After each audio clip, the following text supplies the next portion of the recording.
All right, welcome back to the Robust Golfer Podcast. So if you're new here, the purpose of this show is to explain research from golf strength and conditioning, sports medicine, and sports science, and outline practical ways to apply it. Every episode connects to a full article on robustgolfer.com, and today's episode is adapted from my recent article, Building a Performance Model for Golf. In that article, I outline a research-supported performance model that organizes the physical qualities most strongly associated with club head speed, carry distance, and strokes gained off the tee. Now, in this podcast episode, I'm going to walk you through that model, and we'll use it to develop an outcome-focused approach to physical preparation for golf. So let's start with the most important outcome, which is scoring. In modern golf analytics, scoring is evaluated using strokes gained. So with strokes gained, each shot is assessed by how it changes the player's expected strokes to hole out relative to a benchmark for that level of play. And because each shot is assessed in this way, performance is broken down into tee shots or off the tee, approach play, the short game, and putting. Now, across all skill levels, strokes gained off the tee is one of the strongest predictors of scoring performance. And for golfers who keep the ball in play, driving distance is the primary influence on strokes gained off the tee, right? Longer hitters have shorter approach shots, and that increases scoring opportunities on par fours and par fives, and ultimately improves overall scoring potential.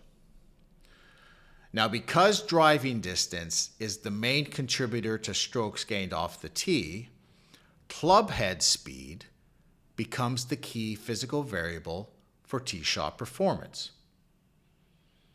When higher club head speed is paired with a centered strike, the result is higher ball speed, greater carry distance, shorter approach shots, and improved scoring outcomes. And to put that into perspective, for every 1 mile per hour increase in club head speed, an elite golfer gains roughly 2 to 3 yards off the tee. So if we add 6 miles per hour, that's an additional 15 to 20 yards, which is a huge advantage. So then the question becomes, what physical qualities underpin club head speed, right? If our goal is to increase club head speed, then we need to know which physical qualities are worth developing with physical preparation.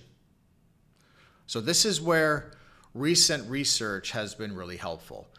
In 2024, Brennan and colleagues published a systematic review and meta-analysis that combined data from 20 studies. They found that explosive strength across both the lower and upper body was the strongest predictor of club head speed.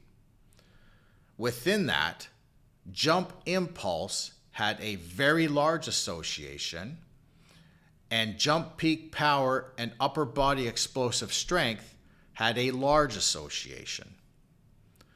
Maximum strength, on the other hand, was moderately associated. So what that means is, it's not just about how much force a golfer can produce, it's about how quickly they can produce it. And that makes sense because the downswing occurs in a fraction of a second, roughly 250 milliseconds. So the physical qualities that matter most are those related to rapid force development and explosive strength. Now, what about flexibility and balance, two qualities often emphasized in traditional golf fitness programs? Well, they showed only trivial associations with club head speed, and that challenges a lot of what is still emphasized in golf fitness programs. So Brennan's meta-analysis gave us the broad picture of golfers across all levels. But do those relationships also apply to tour professionals? Robinson and colleagues looked at this in a pilot study of female tour professionals where they linked gym-based performance tests directly to shot data. So they weren't just looking at clubhead speed, they were also looking at ball speed, smash factor, and carry distance. The results were consistent. Counter movement jump, impulse, and peak power were the strongest predictors of carry distance. So again, this is consistent with what Brennan found. Now, interestingly, isometric mid-thigh pull peak force, which is a measure of maximum strength, showed little relationship in this group. However, when they looked at the force produced early in the test at 100 milliseconds, it had a strong association to carry distance. So this reinforces the idea that it's the ability to produce force rapidly that is most important in golf, not necessarily how much force a golfer can produce overall. But that doesn't mean golfers don't need to develop maximum strength. They do, because maximum strength raises the ceiling for both power and speed. You can't become powerful or explosive if you're not strong, which is why, again, going back to Brennan's study, they found maximum strength had a moderate association with clubhead speed. So we know that lower and upper body explosive strength and maximum strength underpin clubhead speed, right? But golf is a rotational sport.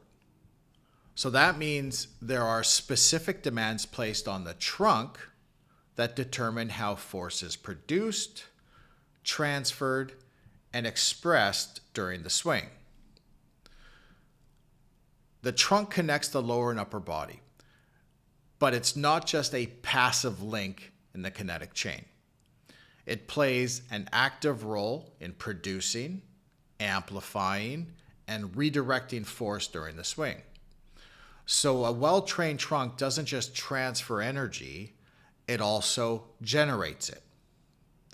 Now, the issue with most traditional core training is that it focuses on exercises that don't have enough load or intensity to drive meaningful adaptation. So that approach, which is still emphasized in a lot of traditional golf fitness programs, leaves the trunk underdeveloped. And as a result, the golfer will have reduced power output, breakdowns in sequencing, and a higher risk of overload injuries, especially in the low back. So the trunk needs to be developed with the same intent and progression as the lower and upper body. So the question becomes, how do we actually train the trunk to meet the demands of golf? The answer is we need to have an adaptation-led approach to trunk training. Just like with the lower and upper body, trunk training should be focused on developing specific adaptations. One of those adaptations is hypertrophy, increasing cross-sectional area and tissue capacity so that the trunk can tolerate repeated loading and higher training intensities. Another is maximum strength, which we just touched on. Maximum strength improves the trunk's ability to handle high forces without losing posture or sequencing. It also raises the ceiling for our next adaptation, which is explosive strength.